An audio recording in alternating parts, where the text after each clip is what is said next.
Hello दोस्तों, good morning, जोहार। कैसे हैं आप सब? इससे पहले अभी तक आपने B2B news Jharkhand news channel को सब्सक्राइब और लाइक नहीं किया है तो लाइक कर दीजिए। तो चलिए बात करते हैं, आज के तमाम छोटी बड़ी खबरों पर नजर डालते हैं। गिरिडीह मुख्यालय स्थित सभागार में LDM अमृत कुमार चौधरी के नेतृत्व में एक अहम बैठक आयोजित की गई। बैठक में बैंक मैनेजर और मनिया सम्मान योजना के कर्मियों ने भाग लिया। LDM ने सभी प्रखंड मैनेजरों को संबोधित करते हुए मैया सम्मान योजना के लाभार्थियों की पूरी जांच करने का निर्देश दिया। LDM ने कहा कि अवैध तरीके से मैया सम्मान योजना का लाभ लेने वाली महिलाओं के खिलाफ कड़ी कार्रवाई की जाएगी। इसके तहत यदि कोई लाभार्थी विधवा हो और मैया सम्मान योजना का लाभ ले रही हो तो उनके नाम योजना से काटा जाएगा। इसके अलावा एक ही खाता में 2 बार राशि आती हो तो उन पर भी कार्रवाई की जाएगी।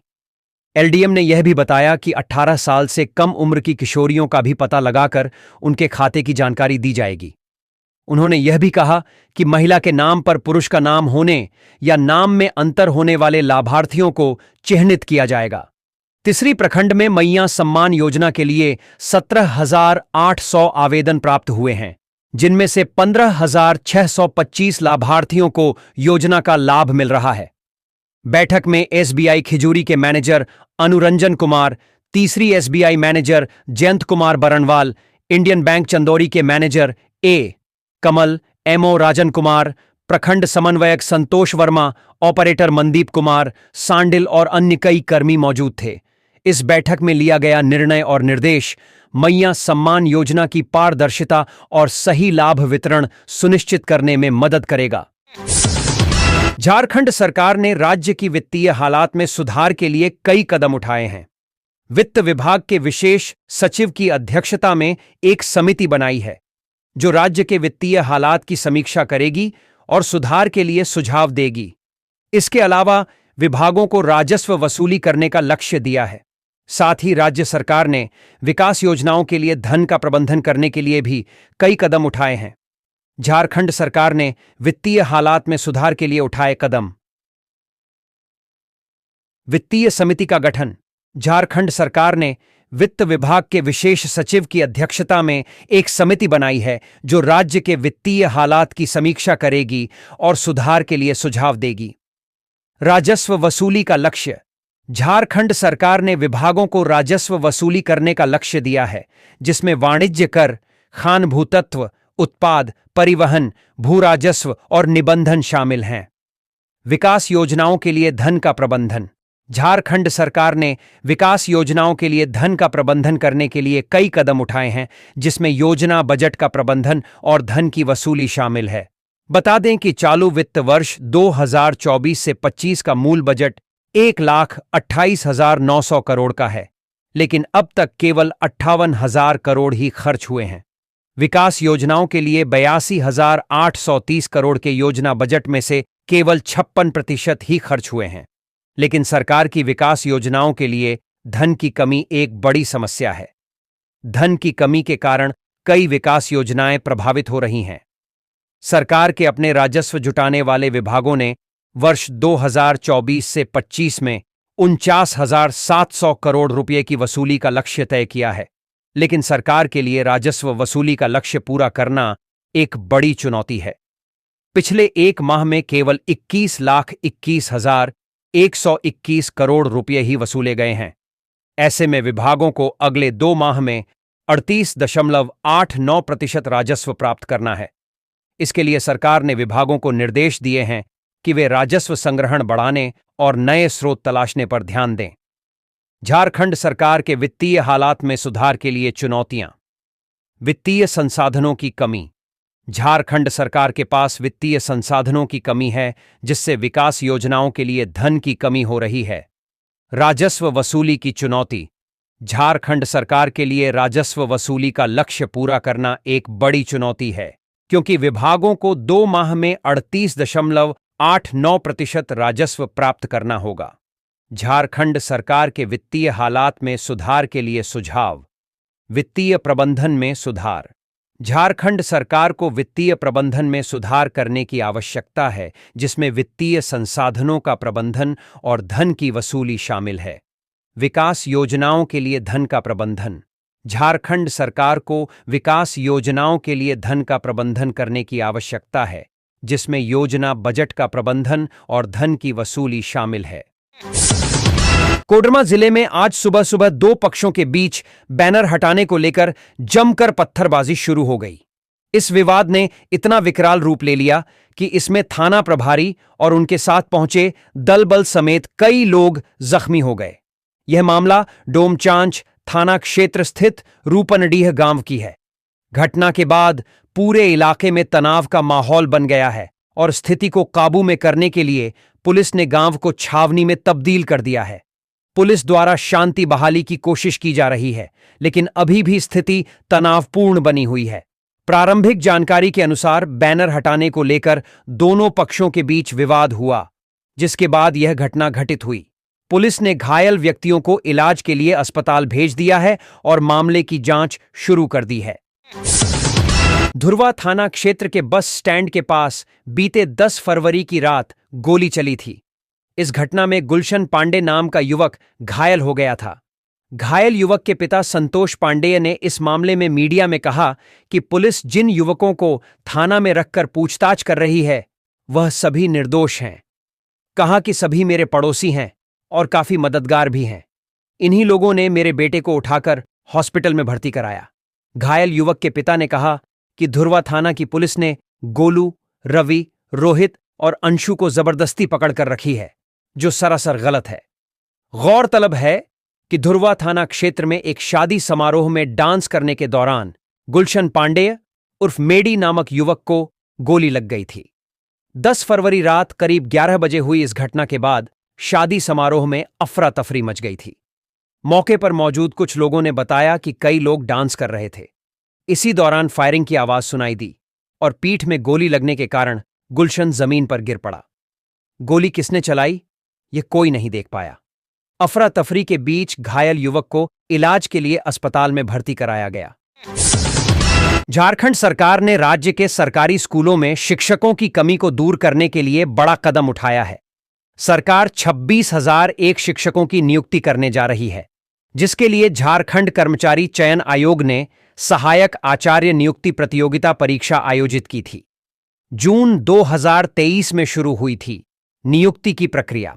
प्राथमिक एवं मध्य विद्यालयों में 26,001 सहायक आचार्य की नियुक्ति की प्रक्रिया जून 2023 में शुरू हुई थी। आयोग द्वारा जारी विज्ञापन के तहत 11,000 शिक्षकों की नियुक्ति पहली से 5वीं कक्षा के लिए और 15,001 शिक्षकों की नियुक्ति मध्य विद्यालयों में होगी। नियुक्ति के लिए आयोजित परीक्षा का रिजल्ट जल्द ही घोषित किया जाएगा। सुप्रीम कोर्ट के फैसले का असर। सुप्रीम कोर्ट द्वारा पिछले दिनों परिमल कुमार एवं अन्य बनाम झारखंड राज्य के मामले में दिए गए फैसले के बाद झारखंड कर्मचारी चयन आयोग रिजल्ट को अंतिम रूप देने में जुट गई है। सुप्रीम कोर्ट द्वारा पिछले दिनों परिमल कुमार एवं अन्य बनाम झारखंड राज्य के मामले में दिए गए फैसले के बाद झारखंड कर्मचारी चयन आयोग रिजल्ट को अंतिम रूप देने में जुट गई है। आयोग के इस निर्णय से सीटेट एवं अन्य राज्यों से शिक्षक पात्रता परीक्षा पास करने वाले झारखंड के वैसे छात्र जो इस परीक्षा में शामिल हुए थे, उन्हें इस परीक्षा से बाहर कर दिया जाएगा। मार्च के पहले सप्ताह तक नियुक्ति की संभावना। मार्च के पहले सप्ताह तक राज्य में 26,001 सहायक आचार्य की बहाली होने की संभावना है। इससे पहले सभी औपचारिकता पूरी की जा रही है।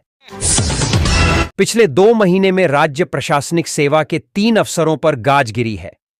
इन पर टेंडर में अनियमितता, मनरेगा में गड़बड़ी और स्ट्रीट लाइट खरीद में अनियमितता के आरोप लगे हैं। राज्य सरकार ने इन अफसरों पर विभागीय कार्यवाही चलाने का निर्देश दिया है। वहीं एक अफसर को निंदन की सजा दी गई है। अड़की की तत्कालीन प्रखंड विकास पदाधिकारी मेरी मड़की पर मनरेगा योजना के तहत मिट्टी मोरम पथ निर्माण योजना में अनियमितता बरतने, बिना कार्य किए राशि भुगतान कर वित्तीय अनियमितता करने, फर्जी मस्टर रोल बनाने, अभिलेखों को सही तरीके से संधारित न करने और योजनाओं के पर्यवेक्षण में लापरवाही करने जैसे गंभीर आरोप लगे हैं। राज्य सरकार ने इनके खिलाफ विभागीय कार्यवाही चलाने का निर्णय लिया है। राज्य सरकार ने पथ निर्माण विभाग के तत्कालीन संयुक्त सचिव सह आंतरिक वित्तीय सलाहकार संजय कुमार प्रसाद के खिलाफ विभागीय कार्यवाही चलाने का निर्णय लिया है। उन पर रांची में पदस्थापन के दौरान उन्होंने लोक निर्माण विभाग संहिता 2012 के नियम 183A का उल्लंघन करने का आरोप है। यह भी आरोप है कि संजय कुमार प्रसाद ने विभागीय निविदा समिति के सदस्य के रूप में निविदित दर से 10% से अधिक नीचे तक कोट किए गए निविदाओं को L1 मानते हुए निविदा आवंटित किया। यह मामला प्रथम दृष्टया प्रमाणित पाया गया है, जिसके आधार पर कार्रवाई की जा रही है। इसी तरह कृषि विभाग के तत्कालीन अंडर सेक्रेटरी अनिल कुमार सिंह पर अनाधिकृत रूप से बिना अनुमति के अनुपस्थित रहने का आरोप है। सरकार ने इनके खिलाफ विभागीय कार्यवाही चलाने का निर्णय लिया है।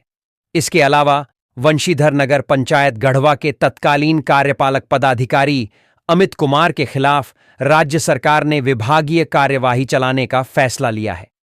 इनके खिलाफ बंशीधर नगर नगर पंचायत में सोलर लाइट अधिष्ठापन और फोर्निंग मशीन क्रय में अनियमितता का आरोप है। आरोप यह है कि ये उपकरण वास्तविक मूल्य से ज्यादा पर खरीद की गई है। नामकुम के तत्कालीन सीओ मनोज कुमार के खिलाफ जन सूचना पदाधिकारी के रूप में आवेदक को शपथ पत्र उपलब्ध नहीं करवाने और आयोग के समक्ष अपना पक्ष नहीं रखने के आरोप में निंदन की सजा दी गई है। बता दें कि निंदन की सजा के तहत कर्मचारी की प्रोन्नति रोक दी जाती है। यह सजा कर्मचारी की सर्विस बुक में दर्ज की जाती है। हेलो दोस्तों, गुड मॉर्निंग, जोहार। कैसे हैं आप सब? इससे पहले अभी तक आपने B2B news Jharkhand news channel को सब्सक्राइब और लाइक नहीं किया है तो लाइक कर दीजिए। तो चलिए बात करते हैं, आज के तमाम छोटी बड़ी खबरों पर नजर डालते हैं। राजधानी में चोरी की वारदातें थमने का नाम नहीं ले रही हैं। नकाबपोश चोरों ने रांची में आतंक मचा रखा है। खासकर बंद घर चोरों के निशाने पर हैं। ताजा मामला रांची के BITOP क्षेत्र का है। कुंभ स्नान करने गए एक परिवार के घर से चोरों ने लाखों की चोरी की वारदात को अंजाम दिया है। रांची में कुछ दिन पहले एकलव्य टावर के 5 फ्लैटों में चोरी की वारदात को अंजाम दिया गया था। ठीक उसी अंदाज में अब रांची के BITOP क्षेत्र के वास्तु विहार कॉलोनी में भी चोरी की वारदात को अंजाम दिया गया है। वास्तु विहार कॉलोनी में रहने वाले चंद्रमोहन गिरी पूरे परिवार के साथ 10 फरवरी को कुंभ स्नान करने के लिए निकले थे, लेकिन इसी दौरान उनके घर को चोरों ने अपना निशाना बनाते हुए 5 लाख से ज्यादा के गहने और करीब 1 लाख रुपए नगद चोरी कर लिए हैं। ETV भारत से बात करते हुए चंद्रमोहन गिरी ने बताया कि वह अभी रांची नहीं पहुंचे हैं, रास्ते में ही जाम में फंसे हुए हैं। उन्होंने अपने घर में CCTV कैमरे लगाकर रखे हैं, जो ऑनलाइन है और मोबाइल पर उसे देखा जा सकता है। बुधवार की सुबह से अचानक उनके मोबाइल पर CCTV फुटेज का ऑनलाइन दिखना बंद हो गया। आशंका होने पर उन्होंने एक परिचित को अपने घर भेजा। इसके बाद उन्हें पता चला कि उनके घर में चोरी की वारदात को अंजाम दिया गया है। चंद्रमोहन गिरी ने बताया कि उन्हें उनके पड़ोसियों के द्वारा यह बताया गया है कि उनके पूरे घर को चोरों ने तहस नहस कर दिया है, हर अलमीरा को तोड़ दिया है। चंद्रमोहन झा के घर में 3 चोरों के द्वारा चोरी की वारदात को अंजाम दिया गया है। सभी नकाब पहने हुए थे। चोरों की करतूत CCTV फुटेज में कैद हुई है, लेकिन चोर इतने शातिर थे कि घर में लगे सभी कैमरे और DVR को भी खोलकर अपने साथ ले गए हैं। घर के बाहर लगे कैमरे चोर नहीं खोल पाए हैं और उसी में उनकी तस्वीरें कैद हुई हैं। CCTV फुटेज में सभी चोर दिखाई दे रहा है कि ताला तोड़ने वाले औजार लेकर सीढ़ी के रास्ते घर में प्रवेश कर रहे हैं। राजधानी रांची में नकाब पहनकर चोरी करने वाला गिरोह बेहद एक्टिव है। हाल के दिनों में इस गिरोह के द्वारा 1 दर्जन से ज्यादा घरों में चोरी की वारदात को अंजाम दिया गया है, लेकिन यह पकड़े नहीं जा रहे हैं, जिसकी वजह से यह गिरोह लगातार चोरी की वारदातों को अंजाम दे रहा है। BITOP प्रभारी संजीव कुमार ने बताया कि चंद्रमोहन गिरी के आने के बाद घर से क्या क्या चोरी हुआ है, इसकी जानकारी हासिल हो पाएगी। CCTV फुटेज में 3 चोर घर के अंदर प्रवेश करते दिखे हैं, उसके आधार पर आगे की कार्रवाई की जा रही है। भारतीय वायुसेना के प्रमुख air chief marshal AP Singh लड़ाकू विमान तेजस की डिलीवरी में देर होने पर हिंदुस्तान एरोनॉटिक्स HAL से नाराज हो गए हैं। खबर है कि एयर चीफ मार्शल सिंह लड़ाकू विमान तेजस MK-1A की डिलीवरी समय पर नहीं होने पर नाराजगी जताई है। कहा है कि उन्हें एचआईएल पर भरोसा नहीं है। वे एरो इंडिया शो के दौरान एयरक्राफ्ट का निरीक्षण कर रहे थे। इसी क्रम में एचआईएल के अधिकारियों से कहा कि उन्हें अभी कंपनी पर कोई भरोसा नहीं है। इससे संबंधित एक वीडियो सामने आया है जिसमें वो अधिकारियों से कहते सुनाई दे रहे हैं कि मैं आपको सिर्फ यह बता सकता हूं कि हमारी जरूरतें और चिंताएं क्या हैं। आपको हमें विश्वास दिलाना होगा। इस समय मुझे एचआईएल पर भरोसा नहीं है। यह बहुत बुरी बात है कि हर कोई कह रहा है कि हो जाएगा, करेंगे। एयर चीफ मार्शल ने कहा कि चीजें मिशन मोड में नहीं लग रही हैं। एचआईएल हमारी खुद की कंपनी है। हम सभी ने वहां काम किया है। मुझे लगता है कि हम मिशन मोड में नहीं हैं।